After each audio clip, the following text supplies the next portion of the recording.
Hi everybody. For anybody tuning in who doesn't already know who I am, my name is Anna. I live in Makakilo, Hawaii. I transferred here via Beaufort, South Carolina, where I grew up. I'm here today to give you my hashtag walkaway story. I'm pretty sure some of you are a little burnt out on the idea, but I really don't want this to be just a passing phase. I feel like it's really important that for each person who decides to walk away from the Democrat Party, it's important to keep the momentum going and keep the stories coming and just showing everybody how legit and serious this movement really is. I've taken my cues from other videos where they say the movement is catching a bad name thanks to mainstream media who do not want you to believe that it's real. They want you to believe that all the walkaway hashtags are from Russian bots and aren't even real people. So they say it's important to show that you're a real person and show that you have a real story that people can't lie about. And the best way to not be lied about is to have something you can actually see for yourself. So with that being said, I am giving you my walkaway video with my little grandbaby. Who's that? It's everybody. Say hi, everybody. Wait, I can have it. Sure. So I just wanted to add my 2 cents to the whole walkaway movement and share a little bit about my awakening. Wait, I talk to them. It's been it's been coming for a while, and I guess I didn't even know myself. I feel like I woke up one day and the world had shifted and where I once thought I stood, I no longer recognized. And it really did take President Trump becoming president for me to see it. I can't see it. And the only reason why it took me seeing it after the election is because, like most liberals, I was very caught up in my pedestal of beliefs that I was right and everything I believed was right. And if you didn't believe what I believe, I wouldn't say I would attack anybody, but I started to notice that once the conversation was started, if you had any support for our president whatsoever, excuse me, you were deemed a racist. You were told you hate women, that you can't be a Christian and support somebody with such a rotten past. I kind of find that one a little funny, considering the Christian faith is all about forgiveness, right?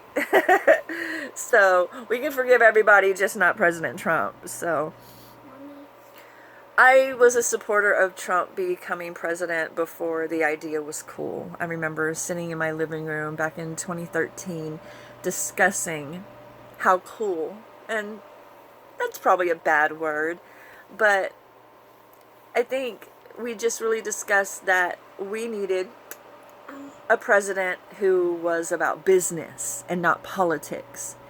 And You're taking too long. okay. And Say bye to them.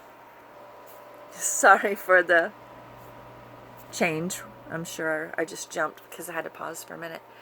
But so back to what I was saying. I think I'm gonna start off where I left off.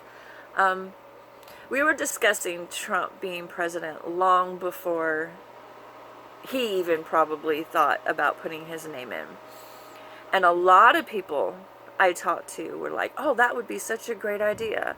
This country needs a businessman, this country needs somebody who's going to put it first and put us first. And what better person to represent us than someone not from the political arena, but someone who's still worldly enough to take on the job. So when it actually happened, and I saw the media shift the way that they did, it kind of threw me off a little bit. But not entirely, because as most of us are when we're liberal in our ways, we're very stubborn in our ways. So I kept taking cues from the news, and I was getting really confused, like almost before the election, trying to get us to believe that he didn't have the numbers and there was no way he was going to win. And I didn't listen to that, and I still cast my vote for Donald Trump, absolutely.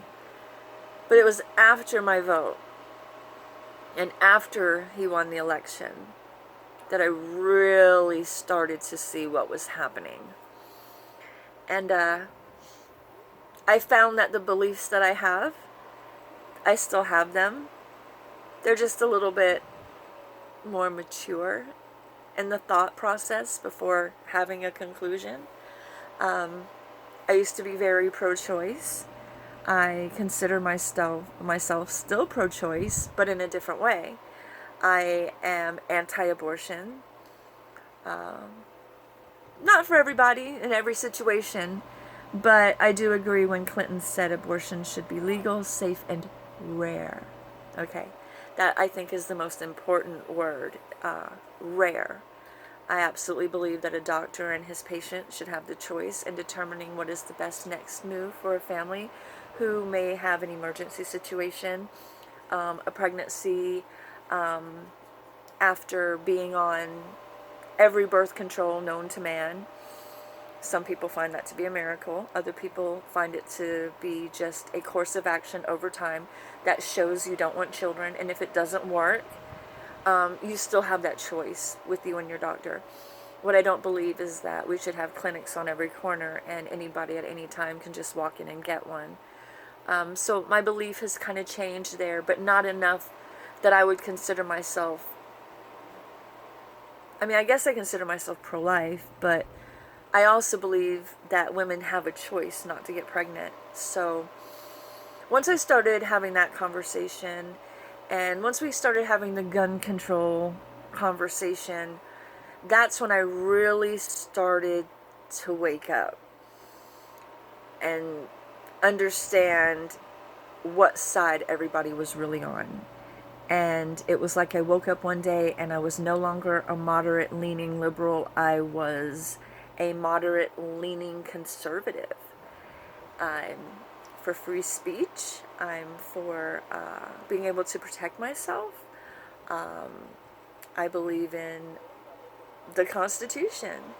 And through this whole thing where people just absolutely cannot stand the fact that we have Trump as our president, a lot of people started to show their true colors, especially mainstream media. And I know they've been crazy for a long time. I know that. But they really showed crazy election night. And they have since shown crazy by defending anything and everything that is not Trump, including MS-13, abolishing ICE. Like, I can't even discuss what I think about people who want to abolish ICE. Like, anyway, I just started to see their plan and their attitude, and I realized that that's not the side that I want to be on. If I ever thought that the side that I was on was so restricted and so at all tolerant, like there is no tolerance on the left. I don't know where they even, I've seen like 3 or 4 different Twitter pages where these people claim diversity and tolerance. And these same people are the ones that will send Dana Lash a message that they hope she dies or her kids get shot up in a school. Like, really? So when I started to see that, and I started to research things for myself, and I started to pay attention to the world outside of what was being shown to me, I realized that no, I am not a Democrat. I may not be full Republican, but I'm certainly not a demon rat. And I believe in small government. I believe our country is capable of no longer being a welfare state. I believe in always respecting our anthem. And I believe that I should be able to defend myself with whatever weapon of my choosing, of course, as long as it's legal. I want safer schools. I want compromise. And when I say that, I mean, even if two people really are just always going to be on the opposite ends of the opinion, find common ground. And I don't see enough of that on the left. I see plenty of people on the right. For instance, I made it a point to say to a Republican that I do not believe God has been taken from our schools. And of course I explained what I meant by that, and I'll explain to you what I mean by that. I mean that I personally love the idea of there not being one specific God in school, considering there's many different walks of religion in this country, simply because our country was founded and based on the idea that you have freedom of religion. So for me, when they say they took God out of school, what I hear is we took a specific God and said, he is not everyone's. So if we're not going to acknowledge all, then we shouldn't acknowledge any. And that's fine. I mean, there shouldn't be administrative-led prayers. But if a bunch of kids before lunch want to pray in a circle, that's perfectly understandable and fine. I don't find anything wrong with that. But what I will say is when those kids in those schools were dealing with what they were dealing with, being shot at, scared, just not knowing what was going to happen next, I guarantee you upon guarantee you God was in that school that day, because I guarantee you upon guarantee you that no child in that school thought, I better not pray to God right now because that's not allowed in my school. So when I say I don't feel like the government took God out of school, that's what I mean. People don't leave their religious beliefs at the door. They go with you wherever you go. And when I said that, I was actually half expecting a reaction that was nasty. And I didn't get that. I didn't get that at all. And that is the biggest difference that I have found in just even trying to have a conversation with someone on the other side. Most people on the left will call names, be offensive, and bring nothing else to the conversation other than how ugly they think you are, how racist they think you are, not even knowing you, just based off of a hat on your head or a post online. You can't gauge an entire person's personality and what they're made of based off of one part of them. And I feel like that's what the Democrat Party does. I feel like they told everybody it's an all-inclusive party. All is welcome. Everybody deserves a seat at the table. And once everybody came to the table, they started to attack them all. It is really what it looks like. And I don't call that inclusive, and I don't call that being diverse. I call it being controlling. And the last thing I want is to be controlled by my government. So, I was shy about my political standing, and I was shy about sharing what I felt about certain stories, because when it all began, we all instantly got attacked and got labeled Nazi racists. It's been almost 2 years now, and mainstream media is still at it. The Democrats are still at it, now defending the most craziest things I've ever heard of.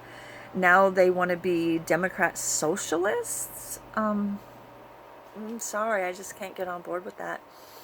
So as much as I consider myself a moderate, that kind of puts me in both places depending on what we're talking about. I honestly don't even like having any kind of connection to a party that has been so despicable. So for me, I think President Trump being elected into office and seeing the reaction is really what it took for me to see that I was on the wrong side of things, and maybe I need to rediscover myself and the things going on around me and how I feel about them. And once I did that, I realized that I might not be full-blown Republican, but I'm pretty darn close. And yeah, I walked away, and so should you.